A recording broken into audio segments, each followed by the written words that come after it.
Ifan Morgan Jones, darlithydd mewn newyddiaduraeth sydd â chynlluniau... Wel, dwedwch chi, beth yw'r weledigaeth, Ifan? Wel, diolch am ynghalu. Weledigaeth mewn gwirionedd ydy bod yna ddiffyg gwasanaethau newyddion cenedlaethol yn yr iaith Saesneg.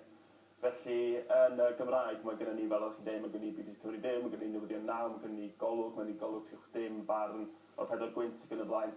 Ond yn Saesneg, mae'r BBC yn tueddu ysgwyddo'r cyfan o'r baich, a mae gennym ni wefannau a papurau newydd rhanbarthol yn hytrach na'r rhai cenedlaethol. Beth am y Western Mail, beth am y Daily Post ac yn y blaen? Wel, yn achos y Daily Post, wrth gwrs, does gyda nhw ddim yn gohebydd i lawr yn rhan amser i lawr yn y Senedd yn baich a dyd, felly. Felly mae'r ymdeimlad na fod yn genedl efallai ddim yn cael ei adlewyrchu mor dda hynna'n i ddarpariaeth nhw, a hefyd yn achos y Western Mail, bod o'n deud bod o'n bapur newydd cenedlaethol wrth gwrs at gynulleidfa'n bennaf yn yr De-ddwyrain mae Dianeli. A dyna i chi'n sôn amdano, wy'n tybio, yn eich blog wrth sôn am ddiffyg democrataeth, rhywbeth tebyg yn cael ei grybwyll hefyd mewn erthygl ar wefan y Sefydliad Materion Cymreig. Mae'n swnio fel iaith newyddiadurol yn barod i chi'n cwmpo mewn i'r trap, Ifan. Wel, mae'r democratic deficit, fel maen nhw'n ei galw fo, mae hwn yn rhywbeth sydd wedi cael ei adnabod mewn ystod eang o bapurau academaidd a hefyd gyda'r cynulliad eu hunain maen nhw newydd sefydlu tasglu i fynd i'r afal o'r broblem o'r safbwynt y cynulliad lle. Ond dwi'n dweud chi, mae yna deimladau cryfion iawn ynglyn â hyn, achos ddoe nes i sefydlu cronfa yn gofyn i pobl gyfrannu arian tuag at sefydlu safle'r math yma'n disgwyl.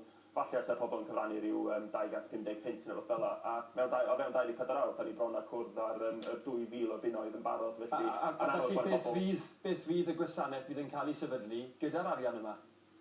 Wel, y gobaith ydy sefydlu... Mae dipyn bach, y peth, y mantais yn yr oes digidol felly ydy, da chi gallu gwthio'r cwch i'r dŵr a wedyn adeiladu mewn ffordd adeiladu fo mewn i rhywbeth mwy. Felly, gobaith ydy sefydlu gwasanaeth mae'n siŵr fydd yn eitha bach i ddechrau sy'n cyhoeddi ychydig o straeon y diwrnod a wedyn ehangu ar hynny wrth i amser mynd ymlaen a wrth i'r arian hysbysebu ac yn y blaen ddod i mewn. Ac yn fyrrugloi ar yr un pryd, mae yna gynlluniau wasanaeth Cymraeg newydd dan yr enw newyddion. Oes yna le i ddau wasanaeth newydd? Oes, yn sicr, dwi'n meddwl ar... Dwi'n barod i gydweithio efo unrhyw un, dwi'n meddwl na gwendid yr wasg Cymraeg ag o'r rhwygiadau bach enwadol yma felly. Ond dwi'n meddwl mae yna le i wasanaethau Cymraeg a gwasanaethau Saesneg hefyd, a dwi'n meddwl mae yna alw gwirioneddol ar hyn o bryd am wasanaeth newyddion cenedlaethol yn Saesneg. Ifan Morgan Jones, diolch yn fawr iawn i chi. Diolch i chi. A troi o straeon eraill y dydd.